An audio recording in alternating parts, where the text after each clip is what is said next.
Botany প্রথম অধ্যায়ের একটা সবচেয়ে গুরুত্বপূর্ণ টপিকস হচ্ছে ডিএনএ এবং সেই ডিএনএ একদম মোস্ট ইম্পর্টেন্ট যে টপিকসটা সেটা হচ্ছে ডিএনএ অনুলিপন বা ডিএনএ রেপ্লিকেশন। আজকের আমাদের টপিকস হবে ডিএনএ রেপ্লিকেশন এর পদ্ধতি, এটার টোটাল ডিসকাসটা আমরা এখানে করব। দেখো সবাই, ডিএনএ রেপ্লিকেশনের ডেফিনেশন আমরা সংজ্ঞার আগে জেনে নেওয়া দরকার। সেটা হচ্ছে যে শারীরবৃত্তীয় জৈবিক প্রক্রিয়ায় একটি মাতৃ ডিএনএ হতে দুটি অপত্য ডিএনএ সৃষ্টি হয় তাকে ডিএনএ রেপ্লিকেশন বা ডিএনএ অনুলিপন বলে। এই যে ডিএনএ অনুলিপন বা ডিএনএ রেপ্লিকেশন এটি একটি জটিল এবং দীর্ঘ প্রসেস। এই জটিল এবং দীর্ঘ প্রসেসটি কীভাবে হয় সেটা আমরা দেখাবো। তার আগে প্রথম দিক থেকে যখন ডিএনএ রেপ্লিকেশনের ধারণা যখন আস্তে আস্তে পরিষ্কার হতে শুরু করতেছিল, তখন ডিএনএ অনুলিপনকে মনে করা হতো কোনো কোনো বিজ্ঞানী এক এক ধরনের মতবাদ দিচ্ছিলেন ডিএনএ অনুলিপনের প্রক্রিয়া সম্পর্কে। আগে আমরা দেখব কি কি মতবাদ তখন প্রচলিত ছিল, সেটা আগে দেখে নিই। ডিএনএ অনুলিপন কীভাবে হয় সেটা নিয়ে বিভিন্ন মতবাদের মধ্যে তিনটা মতবাদ উল্লেখযোগ্য ছিল। একটা হচ্ছে সংরক্ষণশীল মতবাদ বা কনজারভেটিভ মতবাদ থিওরি, আচ্ছা অর্ধ সংরক্ষণশীল মতবাদ বা সেমি কনজারভেটিভ থিওরি, আর একটা হচ্ছে বিচ্ছুরণশীল মতবাদ। এখন দেখো, প্রথমে সংরক্ষণশীল মতবাদটা বলতে কীরকম, মনে করো এটা হচ্ছে একটা ডিএনএ, আমি একটা সরল স্ট্রাকচার যা তোমাদেরকে দেখাচ্ছি, এটা হচ্ছে একটা সরল স্ট্রাকচার, এটা একটা সরল স্ট্রাকচার। তাহলে দেখো, আমরা জানি ডিএনএর মধ্যে কয়টা চেইন থাকে, দুইটা চেইন থাকে। তখন সংরক্ষণশীল মতবাদ অনুযায়ী এই চেইনকে কপি করে একটা চেইন তৈরি করা হয়, এটা হচ্ছে নতুন চেইন, নিউ চেইন। আবার এই পাশের চেইনকে কপি করে আরেকটা নতুন চেইন তৈরি করা হয়। তাহলে দেখো, তাহলে যেহেতু এই যে রেডগুলো হচ্ছে নিউ চেইন, এগুলো হচ্ছে নিউ, নতুন, আর এগুলো কিরে ওল্ড চেইন বা পুরাতন চেইন। তাহলে এই দুইটা চেইনকে কপি করে নতুন একটা ডিএনএ তৈরি করা হয়। এই ডিএনএ যখন আলাদা হয়ে যায়, এই ডিএনএ যখন মাতৃ ডিএনএ থেকে যখন আলাদা হয়ে যায়, তখন এরা আবার পরস্পরের সাথে কী হয়, যুক্ত হয়। তাহলে আগের দিনে মনে করা হতো একটা মাতৃ ডিএনএ থাকবে, সেই মাতৃ ডিএনএ থেকে কপি করে আমি একটা নতুন একটা ডিএনএ তৈরি করব, দুই চেইনকে কপি করে, এবং এই চেইনটা আগের মতোই থেকে যাবে। এটাকে বলা হয় সংরক্ষণশীল মতবাদ। তাহলে এটা নিয়ে যেহেতু এটা সর্বজন গৃহীত নয় এবং যেটা আসল মতবাদ নয়, সেই এটা নিয়ে আমরা বিস্তারিত পড়ার দরকার নেই। এখন বলবো বিচ্ছুরণশীল। বিচ্ছুরণশীলটা আমি একটু দেখাই তোমাকে। মনে করো এটা হচ্ছে একটা মাতৃ ডিএনএ। আমরা জানি মাতৃ ডিএনএর মধ্যে বিভিন্ন কী থাকে, এখানে দুইটা চেইনের মধ্যে হাইড্রোজেন বন্ড থাকে। তাহলে এগুলো হচ্ছে হাইড্রোজেন বন্ড, হ্যাঁ, অ্যাডেনিন গুয়ানের মধ্যে দ্বিবন্ধন, তারপর তোমার সাইটোসিন এবং গুয়ানের মধ্যে তোমার তিন বন্ধন। তাহলে এরকম করে বিভিন্ন বন্ধনে বন্ধনশীল থাকে। কথা হচ্ছে বিচ্ছুরণশীল মতবাদ অনুযায়ী, আমরা এখন তোমাদেরকে বিচ্ছুরণশীল মতবাদটা দেখাচ্ছি। বিচ্ছুরণশীল মতবাদ অনুযায়ী কোনো এই যে ডিএনএর কোনো অংশ কি হয়ে যায়, ভেঙে যায়। মনে করে এই ডিএনএর একটা অংশ কি হয়ে গেলে, এই ডিএনএর একটা অংশ ভেঙে গেছে। তাহলে এই অংশটা যদি ভেঙে যায়, আমি যদি এটাকে আলাদা করে নিয়ে আসি, ঠিক এরকম একটা অংশ মনে করে এই পাশে চলে আসলো। আবার দেখা যাচ্ছে এই চেইন থেকে, জাস্ট এটা হচ্ছে ওদের ধারণা অনুযায়ী, এই চেইন থেকে মনে করে এরকম একটা অংশ আবার কর্তৃত হয়ে গেল। তাহলে এটা আবার কেটে, এটা জাস্ট কেটে এখান থেকে এসে সেই পাশে চলে আসলো। তাহলে এখানে আবার তারা নতুন করে নিজেদের মধ্যে কি করলো, সংযোগ তৈরি করলো, নতুন করে নিজেদের মধ্যে সংযোগ তৈরি করলো। তাহলে দেখা যাচ্ছে একটা অংশ, এই চেইনের একটা অংশ কর্তৃত হয়ে এবং ওই আরেকটা চেইনের একটা অংশ কর্তৃত হয়ে তারা আবার নিজেদের মধ্যে কি তৈরি করে, কানেকশন তৈরি করে। এই যে ছুটে এসে মূল ডিএনএ থেকে ছুটে এসে নতুন ডিএনএ তৈরি করে, এই জন্য এটাকে বলা হয় বিচ্ছুরণশীল মতবাদ।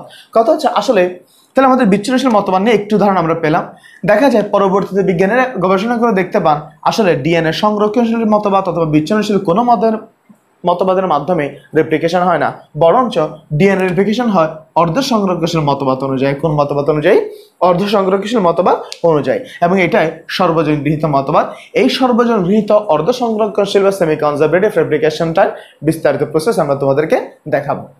ডিএনএ রেপ্লিকেশনের ধাপগুলো পড়ার আগে আমরা তোমাদেরকে কিছু বেসিক্যাল কথা এবং কিছু আগের ক্লাসের কিছু ইনফরমেশন তোমাদেরকে আমরা বলে রাখি। সেটা হচ্ছে, আমরা জানি ডিএনএ মানে কি, ডিএনএ হচ্ছে দ্বিসূত্রক পলিনিউক্লিওটাইড চেইন।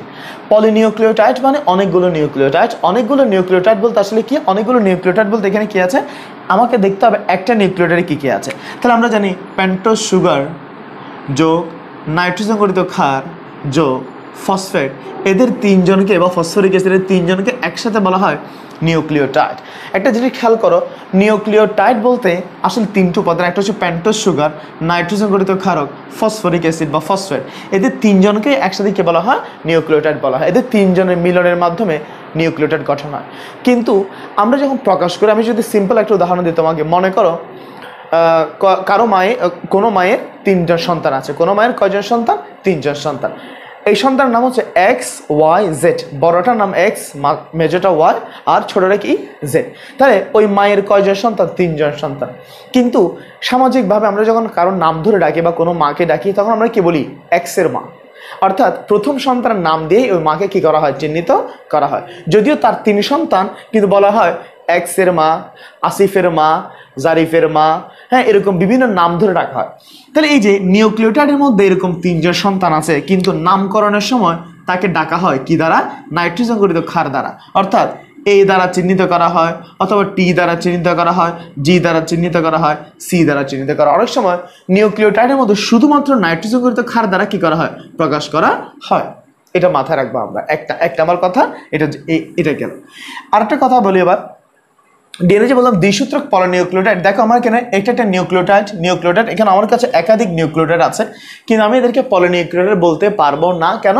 এদেরকে আমাকে যুক্ত করতে হবে। দেখো আমরা এগুলো গত ক্লাসে তোমাদের পড়েছি যে যুক্ত যে করি আমরা যুক্তরা কোন পজিশনে করি দেখো। তাহলে আমরা যুক্ত করি কাকে? ফসফেটকে। তাহলে এখানে আমাদের সংযুক্তরা দেখো, এই যে ফসফেটটা উপরের নিউক্লিওটাইড 3-এর সাথে নিচের জনের 5। এই ফসফেট সেম ভাবে উপরের নিউক্লিওটাইড 3 নম্বর কার্বনে, নিচের নিউক্লিওটাইডের 5 নম্বর কার্বনে। এই ফসফেটও সেম উপরের নিউক্লিওটাইডের 3-এর সাথে নিচের নিউক্লিওটাইডের 5-এর সাথে। যেহেতু এটা 3 থেকে 5-এ আসে, তাই এই ধরনের চেইনকে বলা হয় 3 প্রাইম 5 প্রাইম চেইন। এই ধরনের চেইনকে কি বলা হয়? 3 প্রাইম 5 প্রাইম চেইন। এবার দেখো আমি যদি এটাকে যুক্ত করি সেম ভাবে, এখানে আমি ফসফেটকে যুক্ত করব, ফসফেট যুক্ত করে 5 থেকে 3-এ, 5 থেকে 3-এ, 5 থেকে 3-এ। তাহলে এই ফসফেটের অবস্থান হচ্ছে উপরের জনের 5-এর সাথে নিচের জনের 3। সেম ভাবে এটা উপরে 5 নিচে 3, উপরে 5 নিচে 3। এভাবে এই চেইনটা যেহেতু 5 থেকে 3-এ আসে, তাই এই ধরনের চেইনকে বলা হয় 5 prime 3 prime chain, 5 prime 3 prime chain. এবার এদের মধ্যে এখানে যেহেতু এ আছে, এর বদলে কি থাকে আমরা জানি? টি। জি এর বদলে সি, টি এর বদলে এ, আর সি এর বদলে কি? জি। এদের মধ্যে বন্ধন কি? এটি দ্বিবন্ধন, আমরা জানি এটি দ্বিবন্ধন, আর জি আর সি 3 বন্ধন। এটা ছিল গত ক্লাসের আমাদের মূল, যত পড়াইছে তার মধ্যে মূল একদম লাস্টের এন্ডে ছিল এরকম। তাহলে আমাকে একটা জিনিস জানতে হবে, আমি যখন বলবো নিউক্লিওটাইডের মধ্যে কয়টা অংশ থাকে? 3টা। একটা হচ্ছে পেন্টোজ সুগার, নাইট্রোজেন গঠিত ক্ষারক, ফসফেট। কিন্তু আমরা চিহ্নিত করব কাকে দিয়ে? শুধুমাত্র নাইট্রোজেন গঠিত ক্ষারকে দিয়ে চিহ্নিত করব। এবার ডিএনএ রেপ্লিকেশনের টোটাল প্রসেসটা নিয়ে আমরা তোমাদেরকে ডেসক্রাইব করব। ডিএনএ রেপ্লিকেশনের প্রসেসটা এবার মনোযোগ দিয়ে শোনো সবাই। এবার দেখো, সেটা হচ্ছে, মনে করো এটা হচ্ছে একটা মাতৃ ডিএনএ, এটা একটা মাতৃ ডিএনএ। এই ডিএনএ এর আসলে আমাদের একটা কোষের মধ্যে আসলে একটা ডিএনএ থাকে। আমাদের পুরো কোষের মধ্যে কয়টা ডিএনএ? এই একটা ডিএনএ। তবে একটা ডিএনএ সে কিভাবে থাকে? সে পেঁচিয়ে পেঁচিয়ে থাকে। এখানে একটা কথা বা একটা ইনফরমেশন তোমাদের দিয়ে রাখি, আমরা ডিএনএ যখন রেপ্লিকেশন করতে যাব, আমরা ডিএনএকে খুলে ফেলবো। ডিএনএ যে প্যাচটা থাকে সেই প্যাচটা আমরা খুলে ফেলবো। কথা হচ্ছে ডিএনএর একটা ধর্ম হচ্ছে সে বারবার কি করতে চায়? সে পেঁচিয়ে যেতে চায়। ডিএনএর ধর্ম কি? সে বারবার পেঁচিয়ে যেতে চায়। তাহলে দেখো আমাদের পুরো কোষের মধ্যে একটা ডিএনএ, এই ডিএনএটা এই পেঁচিয়ে পেঁচিয়ে থাকে। কথা হচ্ছে একটা সম্পূর্ণ ডিএনএ কখনো অ্যাট এ টাইম অনুলিপন হয় না। একটা সম্পূর্ণ ডিএনএ কখনো অ্যাট এ টাইম কি হয় না? অনুলিপন হয় না। ডিএনএর একটা নির্দিষ্ট অংশই কেবল অনুলিপিত হয়। এখন মনে করো আমার ডিএনএটা তো পুরা তো অনুলিপিত হবে না, একটা নির্দিষ্ট অংশ বা সেগমেন্ট অনুলিপিত হবে। আমি ধরে নিলাম আমার ডিএনএটা ঠিক এই জায়গা থেকে, কি হলো? অনুলিপনটা শুরু হলো। যেখানে অনুলিপনটা শুরু হয়, যে স্থান থেকে অনুলিপনটা স্টার্ট হবে, ওই সূচনা পয়েন্টটাকে বলা হয় অরি, এটাকে বলা হয় সূচনা বিন্দু বা অরি। তাহলে দেখো যেখানে ডিএনএ অনুলিপনের সূচনা হয়, ডিএনএ অনুলিপন সূচনা হয়, ডিএনএ অনুলিপনটা কি হয়? স্টার্ট হয়, শুরু হয়। সেই শুরু যে পয়েন্টটা, এটাকে বলা হয় সূচনা বিন্দু, এটাকে বলা হয় সূচনা বিন্দু, বা ইংলিশে এটাকে বলা হয় ORI বা অরি বলা হয়। এই যে অরির যে পয়েন্টটা, ওখানে একটা এনজাইম আসে, সেই এনজাইমের নাম হচ্ছে, আমি এখানে এনজাইমটা আবার মার্কিং করে দিচ্ছি। একটা এনজাইম আসবে, সেই এনজাইমের নাম হচ্ছে ডিএনএ হেলিকেজ। এই যে ডিএনএ হেলিকেজ নামক একটা এনজাইম এসে, এটা হচ্ছে 1 নাম্বার। ডিএনএ হেলিকেজ নামক একটা এনজাইম এসে সে কি করে?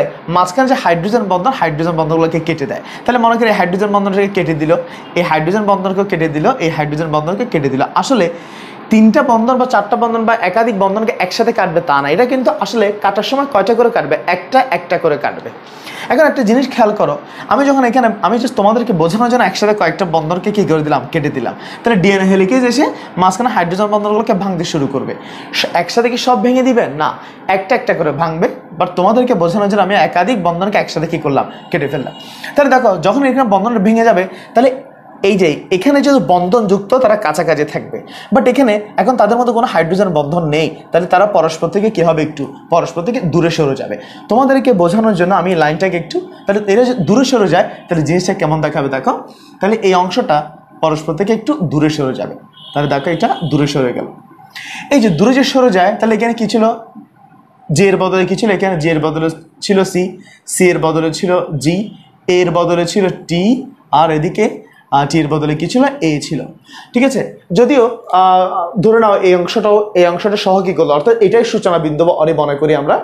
তাহলে এই চেইনটা যেমন দূরে সরে যায়, একইভাবে এই যে রেড কালার যে চেইনটা থাকবে, অর্থাৎ অপোজিট যে চেইনটা থাকে সেটাও কি হবে, সেটাও দূরে সরে যাবে। তাহলে মনে করো এটাও পরস্পর থেকে কি হলো, দূরে সরে গেল। যদি দূরে সরে যায়, এখানে দেখো সি এর বদলে এখানে কি জি, জি এর বদলে সি, টি এর বদলে এ, আর এ এর বদলে কি ছিল, টি ছিল। এখন দেখতো ডিএনএ হেলিকেজ এসে মাঝখানে যে হাইড্রোজেন বন্ধন ছিল, সেই হাইড্রোজেন বন্ধনগুলোকে কি করে দিল, ভেঙে দিল। ভেঙে দেওয়ার কারণে এই চেইন দুটি, অর্থাৎ মাতৃ ডিএনএ এর যে চেইন দুটি, সেটি পরস্পর থেকে কি হয়, পৃথক হয়। এই যে পরস্পর থেকে যখন পৃথক হয়, তার আমি লিখে দিচ্ছি এইচ বন্ধন ভেঙে যায়, এইচ বন্ধন ভাঙে।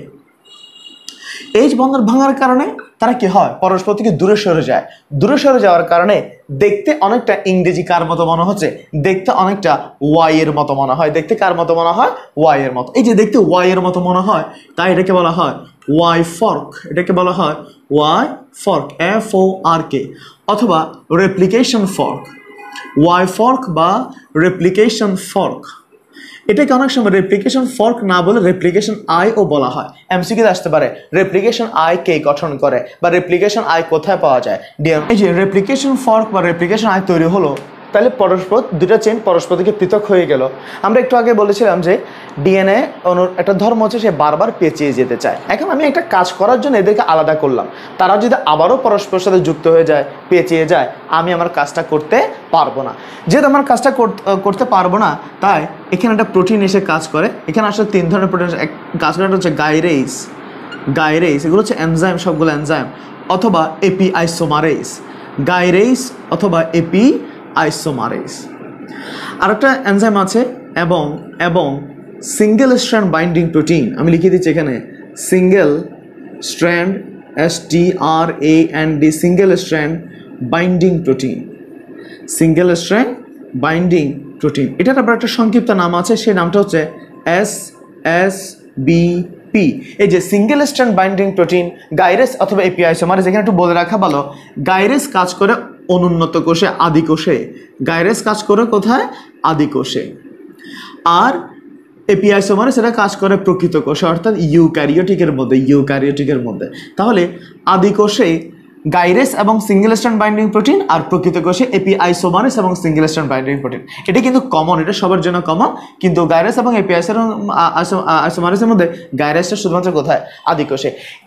এই দুই যে এনজাইম মিলে এরা মিলে কি করে, এরা মিলে ডিএনএ এর পেঁচিয়ে যাওয়া রোধ করে, ডিএনএ এর পেঁচানো বা পুনরায় যে পেঁচিয়ে যাওয়া, সে পেঁচিয়ে যাওয়াকে কি করে, রোধ করে, পেঁচিয়ে যাওয়া রোধ করে। তাহলে দেখো আমাদের প্রথম ধাপে কি করলাম আমরা, ডিএনএ হেলিকেজ নামক এনজাইমের মাঝখানে হাইড্রোজেন বন্ধন ভেঙে দিল, মাত্র চেইনের দুটি পলিনিউক্লিয়ার চেইন পরস্পর থেকে দূরে সরে গেল। এটা যাতে আবারও পেঁচিয়ে না যায়, সেজন্য একটা এনজাইম এসে, দুইটা এনজাইম এসে কাজ করবে, গাইরেস অথবা এপি আইসোমারেস, একটা হচ্ছে সিঙ্গেল স্ট্র্যান্ড বাইন্ডিং প্রোটিন বা SSBP। এরা কি করবে, পেঁচিয়ে যাওয়াকে রোধ করবে। এখন আমার কাছে এই চেইনটা যখন আলাদা হয়ে গেল, এই জায়গায় যদিও তারা দ্বিসূত্রক ডিএনএর মতোই আছে বা দ্বিসূত্রক ডিএনএ আছে, কিন্তু এখানে দেখো এটা এখন একসূত্রক, এটা এখন একসূত্রক। এদের মাঝখানে যদি হাইড্রোজেন বন্ধন নেই, তাহলে এরা এখন আর ডিএনএর মতো কাজ করে না। এরা এখন দেখতে কার মতো, দেখতে একটা একসূত্রক আরএনএর মতো। দেখতে কার মতো, একসূত্রক আরএনএর মতো। এই যে একসূত্রক আরএনএর মতো বলে এখানে এসে এবার যে এনজাইমটা এসে কাজ করবে 2 নম্বর ধাপের মধ্যে, তার নাম হচ্ছে আরএনএ প্রাইমেস। এর নাম হচ্ছে RNA primase, PRIMASE, RNA primase. তাহলে দেখো আরএনএ প্রাইমেজ এসে কি করবে, এদের জন্য নতুন নতুন নিউক্লিওটাইড সংগ্রহ করবে। যেমন এটা তো আলাদা হয়ে গেল, এটা আলাদা হয়ে গেল, এদের জন্য নতুন নতুন নিউক্লিওটাইড সংগ্রহ করবে। আমি আগে বলে দিয়েছিলাম নিউক্লিওটাইড বলতে এখানে পেন্টোজ সুগার আছে, নাইট্রোজেন গঠিত ক্ষার আছে, ফসফেট আছে, বাট আমরা লেখার সময় প্রকাশ করার সময় শুধু নাইট্রোজেন গঠিত ক্ষারকে দিয়ে প্রকাশ করি। খেয়াল করো, নাইট্রোজেন গঠিত ক্ষারকে দিয়ে যদি প্রকাশ করি তাহলে দেখো এখানে সি এর বদলে কে আসবে, জি, জি এর বদলে কে আসবে, সি, টি এর বদলে কে আসবে, এ, আর এর বদলে আসবে টি। অন দ্য আদার হ্যান্ড খেয়াল করো, আমি জিনিসটাকে এইদিকে বর্ধিত করলাম, আমি কোন দিকে বর্ধিত করলাম, এইদিকেই বর্ধিত। নতুন যে নিউক্লিওটাইড গুলো আনলাম বা বসালাম, একটা জিনিস খেয়াল করো, তোমরা করছো কিনা জানি না, এটা হচ্ছে আমি নিচ থেকে কোন দিকে দিছি, উপরের দিকে দিছি, কেন দিছি সেটা একটু পরে বলি। অন দ্য আদার একইভাবে আরএনএ প্রাইমেজ একইভাবে এদের জন্য নতুন নতুন কি সংগ্রহ করবে, নিউক্লিওটাইড সংগ্রহ করবে। এদের জন্য যখন নতুন নতুন নিউক্লিওটাইড সংগ্রহ করে তখন কি হয় দেখো, তাহলে দেখো আরএনএ প্রাইমেজ টি এর বদলে কাকে আনবে, এ কে, আর এর বদলে টি কে, সি এর বদলে জি কে, জি এর বদলে সি কেই আনবে। একটা জিনিস খেয়াল করো, এর আগেরটা আমি নিচ থেকে উপরে দিচ্ছিলাম, আর এখনটা দিচ্ছি উপর থেকে নিচে, উপর থেকে নিচে। অর্থাৎ আরএনএ প্রাইমেজ যখন নতুন নতুন নিউক্লিওটাইডকে বসাবে, সে বসানোর সময় এই চেইনের জন্য যে ডিরেকশনে বসাবে ওই চেইনের জন্য তার বিপরীত ডিরেকশনেই বসাবে। তাহলে একজন যাবে উপর থেকে নিচে, আরেকজন যাবে নিচ থেকে উপরে। এই জিনিসটা কেন, আরএনএ প্রাইমেজ নতুন যে নিউক্লিওটাইড সংগ্রহ করে সেটা সবসময় 5 থেকে 3 অভিমুখে, সবসময় 5 থেকে 3 অভিমুখ, অর্থাৎ 5 প্রাইম থেকে 3 প্রাইম অভিমুখে, 5 প্রাইম থেকে 3 অভিমুখে সে কি বসায়, নতুন নিউক্লিওটাইড। নতুন নিউক্লিওটাইড কি করে, অভিমুখে নিউক্লিওটাইড সংযোজন করে। তাহলে আরএনএ প্রাইমেজ যে নতুন নতুন নিউক্লিওটাইড সংযোজন করে সেটা সবসময় কোন দিকে হবে, 5 থেকে 3 অভিমুখে। তাহলে খেয়াল করো, এটা যদি মাতৃ চেইনটা হচ্ছে 3, 5, তাহলে তার বিপরীতে হচ্ছে 5, 3, অর্থাৎ উল্টা। তাহলে এটা হচ্ছে 3, 5 হচ্ছে উপর থেকে নিচে, তাহলে এটা যদি অপোজিট করতে যায় তাহলে আমাকে যেতে 5 থেকে 3, অর্থাৎ নিচ থেকে উপরে। আবার এই চেইনের বেলায় খেয়াল করো, এটা হচ্ছে উপর থেকে নিচে, দেখো 5 থেকে 3 হচ্ছে উপর থেকে নিচে। তাহলে আমি যদি এটার উল্টা করতে যাই তাহলে কি করতে হবে, আমাকে 3 থেকে 5 আসতে হবে। কোন দিকে, 3 থেকে, অর্থাৎ 5-এর বিপরীতে 3 থেকে কোথায়, 5 আসতে হবে। তাহলে সবসময় 5 প্রাইম 3 প্রাইম অভিমুখে, তুমি শুধু এটাই মনে রাখবা, আরএনএ প্রাইমেজ সবসময় যে নিউক্লিওটাইড সংযোজন করবে সেটা কোন দিক থেকে করতে হবে, 5 থেকে 3 অভিমুখে হবে। Okay fine. এখন এদের জন্য আমি নতুন নতুন নিউক্লিওটাইড নিয়ে আসলাম, এদের জন্য আমি নতুন নতুন কি করলাম, নিউক্লিওটাইড নিয়ে আসলাম।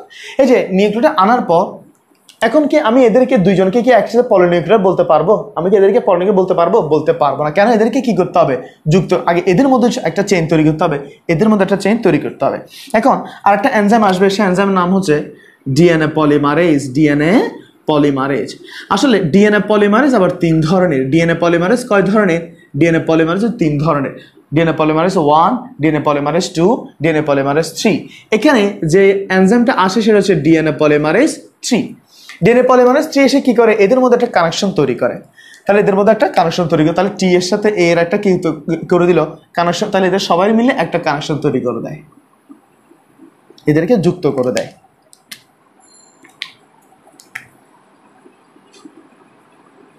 তাহলে এদের সবাই মিলে একটা কি করে দিল, যুক্ত করে দিল। অন দ্য আদার হ্যান্ড এদেরকেও কি করে দিতে হবে, যুক্ত করে দিতে হবে। তাহলে এদেরকে আমি যদি যুক্ত করতে চাই, এখন তারা কয়টা চেইন, এখন তারা কিন্তু একটা। তাহলে দেখো ডিএনএ পলিমারেজ এসে এখানে একটা নতুন চেইন তৈরি করে দিল, এখানে একটা নতুন চেইন তৈরি করে দিল। আগে তারা ছিল আলাদা আলাদা, বাট এখন তারা কি আকার আছে, চেইন আকার আছে। একটা জিনিস খেয়াল করো, এই চেইনটা আগে থেকে আছে, এই চেইনও আগে থেকে আছে, কিন্তু এই যে এই চেইনটা নতুন করে তৈরি হয়। এখন নতুন যে ডিএনএ তৈরি হয়, নতুন যে চেইন তৈরি হয়, সেটি কি পুরাতন চেইনের সাথে যুক্ত? এখনো যুক্ত হয়নি। তাই আমি এটাকে কি বলতে পারবো না, ডিএনএ বলতে পারবো না। ডিএনএ বলতে হলে এদের মধ্যে একটা কানেকশন দিতে হবে, এদের মধ্যে একটা কানেকশন দিতে হবে। এই কানেকশন দেওয়ার জন্য একটা এনজাইম আসে, সেই এনজাইমের নাম হচ্ছে ডিএনএ লাইগেজ। এই যে ডিএনএ লাইগেজ নামক যে এনজাইমটা আসে, দেখো ডিএনএ লাইগেজ।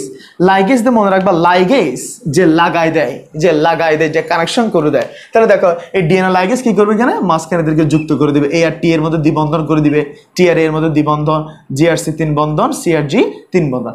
একইভাবে এদেরকেও যুক্ত করে দিবে, সি আর জি 3 বন্ধন, 3 বন্ধন, দ্বিবন্ধন, দ্বিবন্ধন। তাহলে দেখো এখানে একটা নতুন ডিএনএ তৈরি হলো, এখন একটা নতুন কি তৈরি হলো, ডিএনএ তৈরি হলো। তাহলে আমি যদি এখানে লিখে দিই তাহলে আমরা ডিএনএ পলিমারেজ কি করছিল, যে ডিএনএ পলিমারেজ কি করছিল, নতুন নতুন যে নিউক্লিওটাইড তাদেরকে যুক্ত করে দিয়েছিল। তাহলে সে নতুন নিউক্লিওটাইড, আমি সংক্ষেপে দিচ্ছি এন, নিউক্লিওটাইডকে কি করে, যুক্ত করে এবং সে নতুন একটা চেইন তৈরি করে।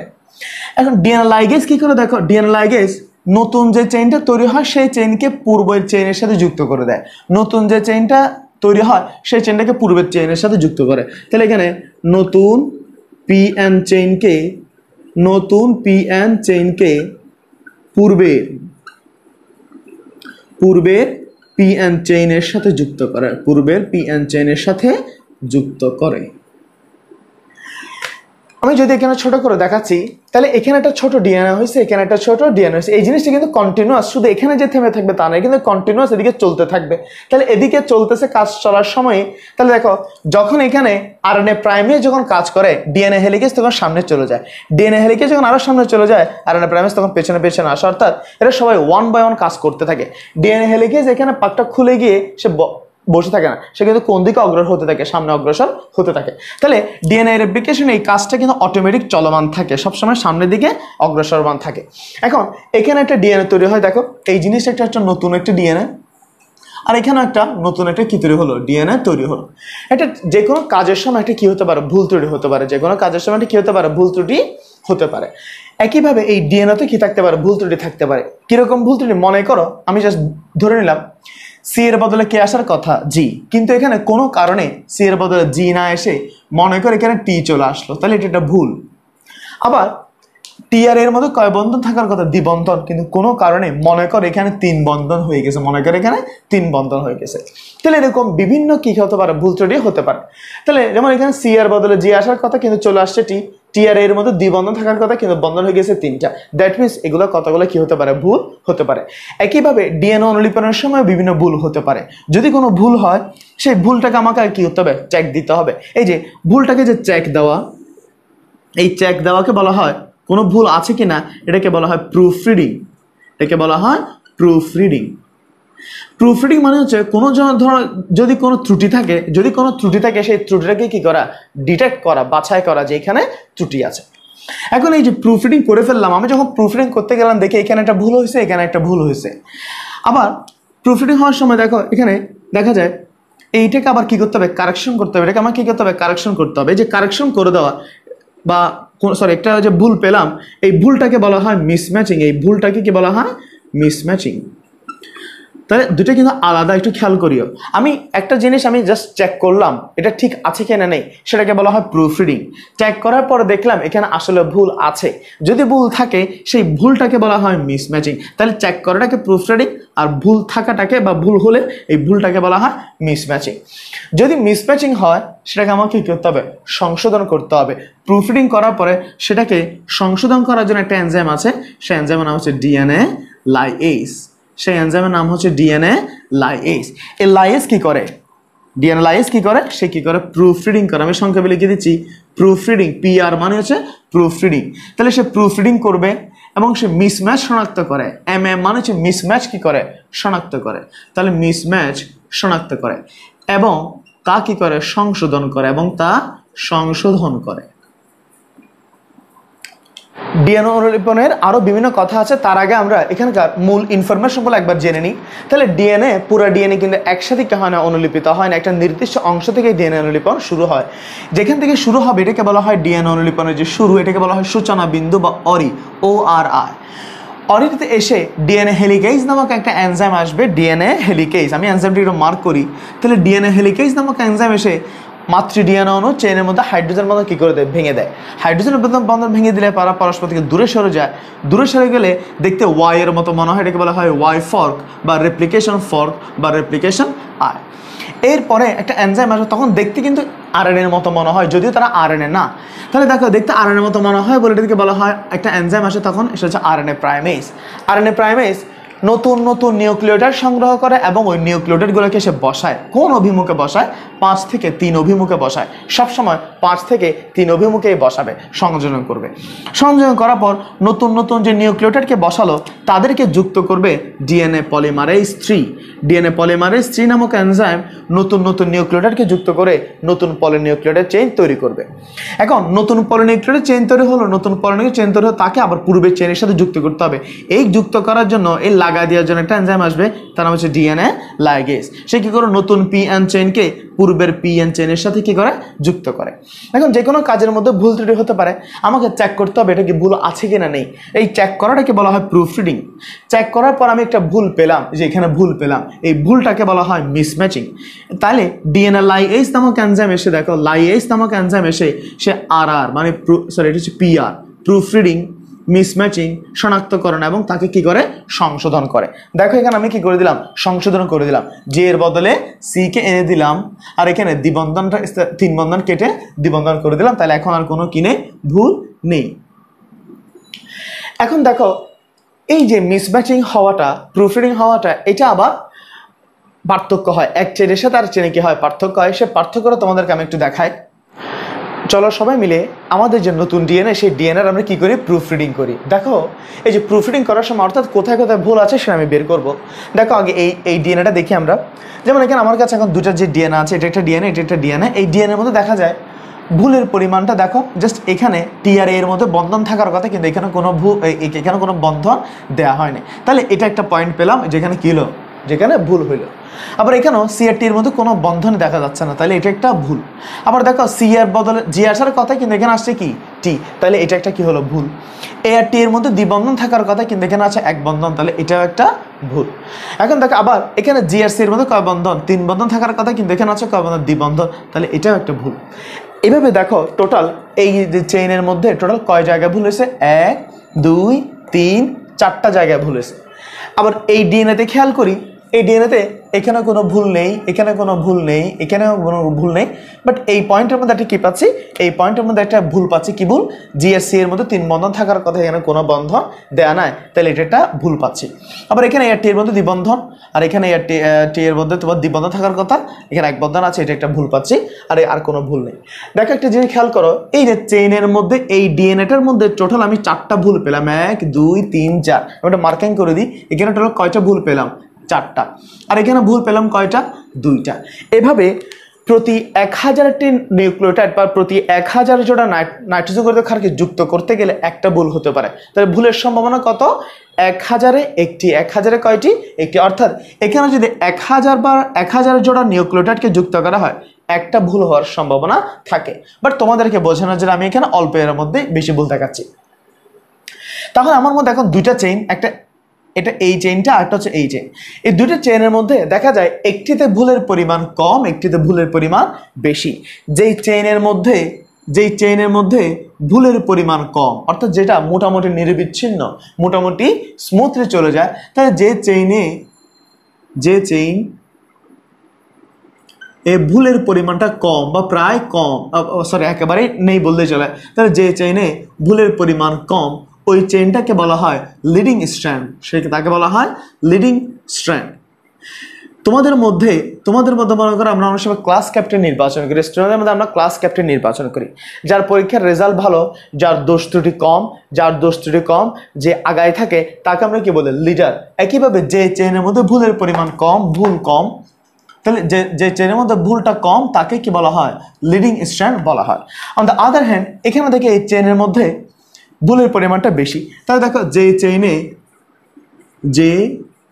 চেইনে ভুল বেশি থাকে বা ত্রুটি বেশি থাকে, এটাকে বলা হয় ল্যাগিং স্ট্র্যান্ড। এটাকে বলা হয় ল্যাগিং, LAGGING, ল্যাগিং স্ট্র্যান্ড। তাহলে নতুন যে ডিএনএ তৈরি হলো তার মধ্যে যে কোনো একটি ডিএনএ কম ত্রুটি সম্পন্ন, অপেক্ষাকৃত কম ভুল সম্পন্ন, তাকে বলা হয় লিডিং স্ট্র্যান্ড।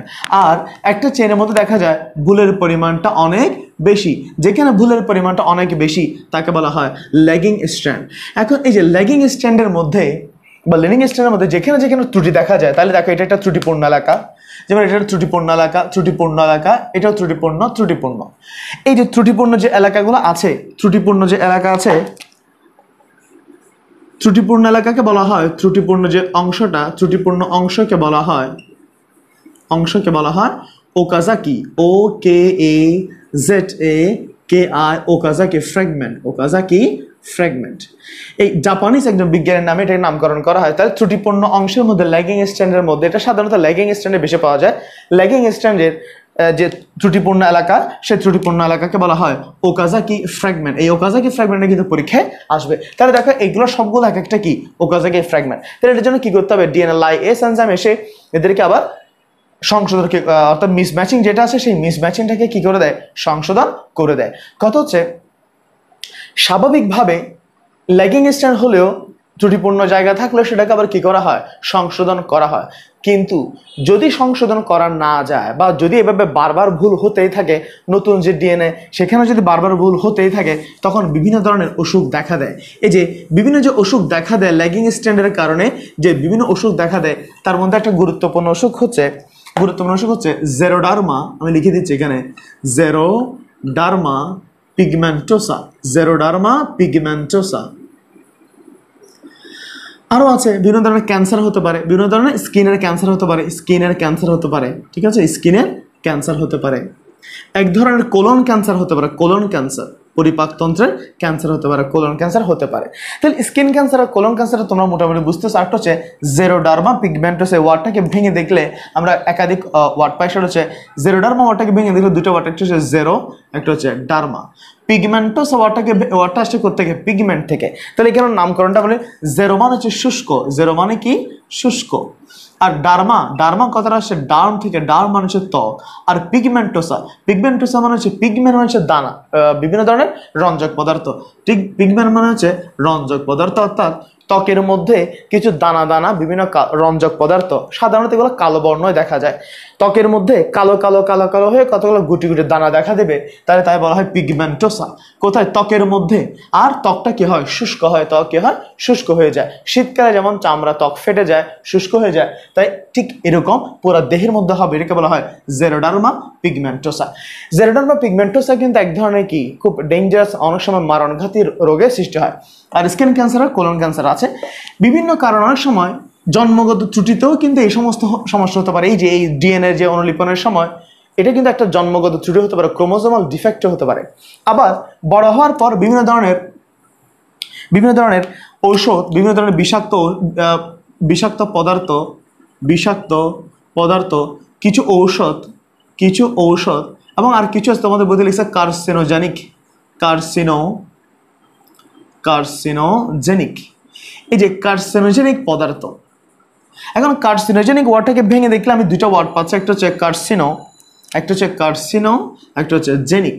এই যে কার্সিনো মানে হচ্ছে ক্যান্সার, কার্সিনো মানে কি ক্যান্সার, আর জেনিক মানে হচ্ছে তৈরি করা, অর্থাৎ কিছু পদার্থ আছে যারা ক্যান্সার তৈরি করে, যেমন সায়ানাইড জাতীয় পদার্থ, লেড জাতীয় অতিরিক্ত অন্য কোনো তেজস্ক্রিয় পদার্থ, এরা কি করতে পারে, এরা কিন্তু ক্যান্সার তৈরি করতে, তাই বলা হয় কার্সিনোজেনিক। তাহলে এই অ্যাবনর্মালিটি যেগুলো দেখা যাচ্ছে, জেরোডার্মা pigmentosa, skin cancer, colon cancer, তো ক্রোমোজোমের কারণে যে সমস্যাগুলো, এগুলো ক্রোমোজোমের বাই বন্ড ডিফেক্ট হতে পারে, অথবা বিষাক্ত পদার্থ, ঔষধ বা কার্সিনোজেনিক পদার্থের কারণেও কিন্তু এরকম কি হতে পারে, ফ্র্যাগমেন্টেশনে বা ভগ্নাংশ পদার্থ আসতে পারে, ওকাজাকি ফ্র্যাগমেন্ট। তাহলে দেখো এগুলো ছিল ডিএনএ অনুলিপনের মূল কথা। এখন আমরা আর কিছু প্রাইমারি কথা বলি, যেমন আমরা জানি ডিএনএ অনুলিপন কি করে, এরকম করে সংযুক্ত করে। কথা হচ্ছিল ডিএনএ অনুলিপন যেখান থেকে শুরু হয় তাকে বলা হয় সূচনা বিন্দু বা অরি। এখন সূচনা বিন্দু যে সবসময় এক জায়গা থেকে সূচনা হবে, ব্যাপারটা কিন্তু এরকম নয়। মনে কর আমি তোমাকে এখানে একটা ডিএনএ দেখাচ্ছি, মনে করো এটা একটা ডিএনএতে একই সময়ে অনেক জায়গায় কি হতে পারে, ভেঙে ভেঙে অনুলিপন শুরু হতে পারে। মনে করো কিছু এনজাইমের কমপ্লেক্স, তারা মনে করে এই অংশটাকে কি করবে, অনুলিপন করবে, আবার এটাকে করবে না, আবার এটাকে করবে, আবার এদিকে করবে, মনে করে এই পার্টটাকে করে দিল, ঠিক আছে। তাহলে তারা শুধু মনে করে একসাথে একাধিক জায়গায় অনুলিপন কি করতে পারে, শুরু করতে পারে। অর্থাৎ এখান থেকে শুরু হয়ে এখানে পর্যন্ত থাকবে, আবার মাঝখানেটা অনুলিপিত হবে না, এই অংশটা হবে, আবার মাঝখানে কিছু বাদ দিয়ে এই অংশটা হবে। একসাথে একাধিক জায়গায় কি হতে পারে, অনুলিপন শুরু হতে পারে। ড্রসোফিলা নামক একটা প্রজাতি আছে, ড্রসোফিলা একটা প্রাণী আছে, সেই ড্রসোফিলাতে এক জায়গায় আমি যদি লিখি ড্রসোফিলাতে একসাথে 50,000 স্থানে কি হতে পারে, অনুলিপন চলতে পারে। একই সাথে 50,000 জায়গা অনুলিপন চলতে পারে। এটা কোথায়? ড্রসোফিলাতে। বিভিন্ন এমসিকিউর জন্য, মেডিকেল এডমিশন টেস্ট বা ভার্সিটি এডমিশন টেস্টের জন্য এই ওয়ার্ডটা ইম্পর্টেন্ট। তাহলে ড্রসোফিলাতে এট এ টাইম 50,000 স্থানে অনুলিপন চলতে পারে। Okay fine. আবার দেখো এই যে নতুন যে ডিএনএ তৈরি হয় তাদের মধ্যে আমরা কি করি, নাইট্রোজেন গঠিত ক্ষার দ্বারা, আমরা জানি ডিএনএ লাইগেজ এসে নাইট্রোজেন গঠিত ক্ষার দ্বারা কি করে দেয়, নাইট্রোজেন গঠিত ক্ষার দ্বারা যুক্ত করে দেয়। এই যে নাইট্রোজেন গঠিত ক্ষার যখন হাইড্রোজেন বন্ধন দ্বারা যুক্ত করা হয়, একসাথে কয়টা জায়গায় যুক্ত করতে পারে? আদিকোষে এট এ টাইম 10 লক্ষ, আদিকোষে এট এ টাইম 10 লক্ষ নাইট্রোজেন গঠিত ক্ষারক বা বেস, 10 লক্ষ নাইট্রোজেন গঠিত ক্ষারকে কি করতে পারে, 10 লক্ষ নাইট্রোজেন গঠিত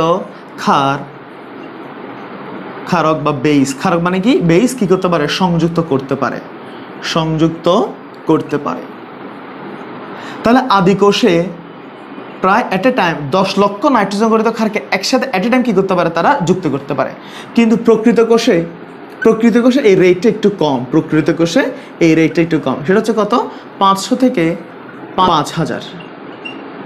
তাহলে দেখো আদিকোষে একসাথে 10 লক্ষ নাইট্রোজেন গঠিত ক্ষারকে যুক্ত করতে পারে, আর প্রকৃত কোষে কত, 500 থেকে কত, 50,000। তাহলে ডিএনএ রেপ্লিকেশনের এই ছিল অংশটা, টোটাল বিস্তারিত।